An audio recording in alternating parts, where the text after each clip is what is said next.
आषाढी वारीसाठी महत्त्वाची बातमी. वारीला जाणार आधी हे पहा.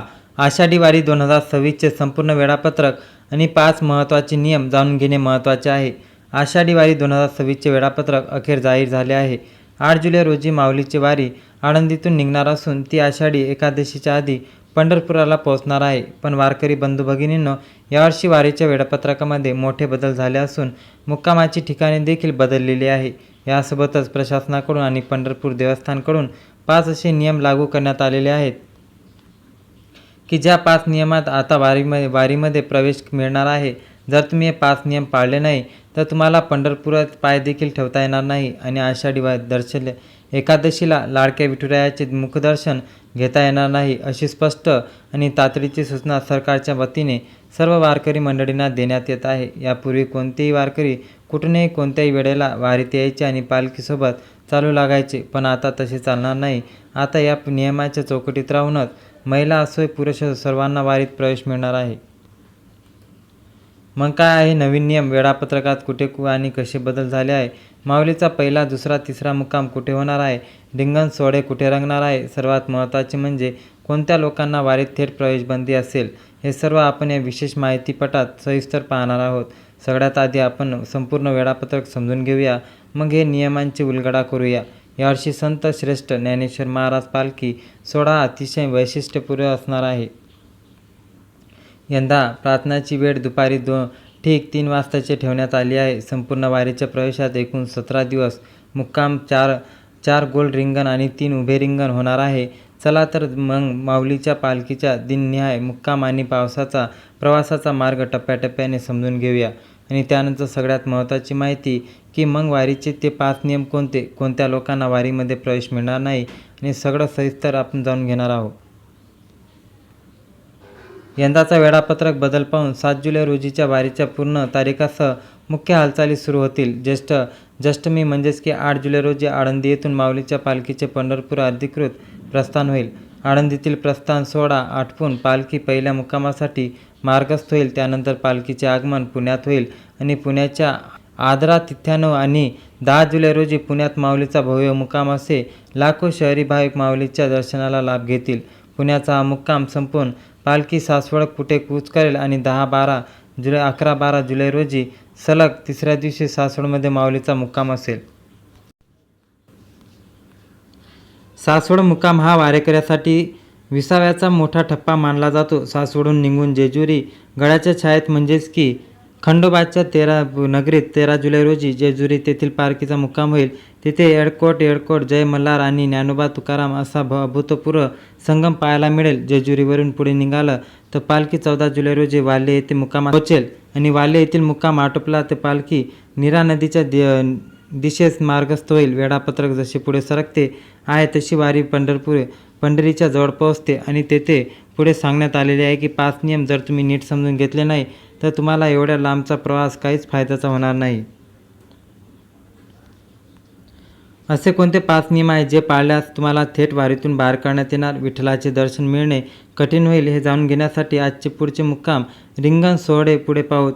15 जुलै रोजी वारीतील अतिशय पवित्र दिवस मानला जातो, कारण या दिवशी सकाळी माऊलीच्या पादुकांना नीरास्नान घाटण्यात येईल आणि नीरा नदीचे पवित्र स्नान झाल्यानंतर पालखी लोणंद येथे मुक्कामासाठी दाखल होईल.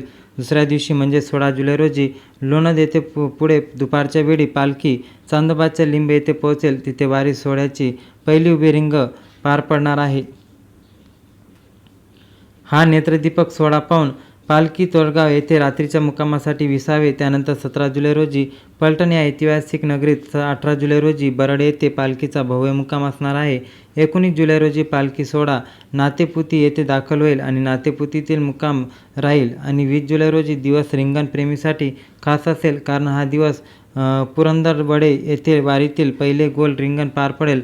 माऊलीचे अश्व जेव्हा गोल रिंगणात धावतील तो क्षण डोळ्यांचा पोरण फेडणारा असेल आणि त्यानंतर पालखी माळशिरस येथे मुक्कामाला असेल. 21 जुलै रोजी खुडूस फोटो येथे दुसरे रिंगण होईल आणि त्यानंतर पालखी वेळापूर येथे विसावणार आहे. 22 जुलै रोजी ठाकूरबुवा समाधी तिसरे गोल रिंगण पडेल आणि ठप्पा येथे प्रसिद्ध भेट सोहळा होणार. त्यानंतर पालखी बंडी शेगाव येथे मुक्कामासाठी थांबेल. 23 जुलै रोजी बाजीराव विहीर, गोलगोल आणि वेरिंगण असे दोन्ही सोहळे एकाच ठिकाणी वेळेला पाहायला मिळतील.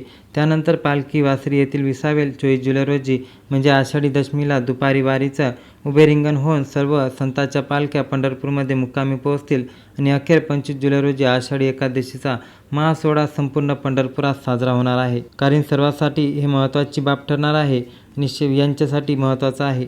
पण थांबा, वेळापत्रक तर पाहिले. आता 25 जुलैची एकादशी हेही समजले, पण पंढरपुरात पोहोचल्यानंतर जर तुम्हाला मंदिरात किंवा शहरात प्रवेश मिळाला नाही तर पंढरपुरात संस्थान प्रशासनाने इतिहासात पहिल्यांदा असे कोणते 5 नियम केले आहे जे तोडणाऱ्या भाविकांना थेट गुन्हा दाखल होणार आहेत आणि त्यांना वारीतून बाहेर काढण्यात येणार आहे. चला आता वारीच्या त्या नियमात सविस्तरपणे माहिती घेऊया. आषाढी वारीतील पवित्रता जपण्यासाठी लाखो भाविकांचे कोणत्याही सत्रातून संरक्षण करण्यासाठी पंढरपूर संत पोलीस प्रशासनाने संयुक्तपणे 5 नियम लागू केले आहेत.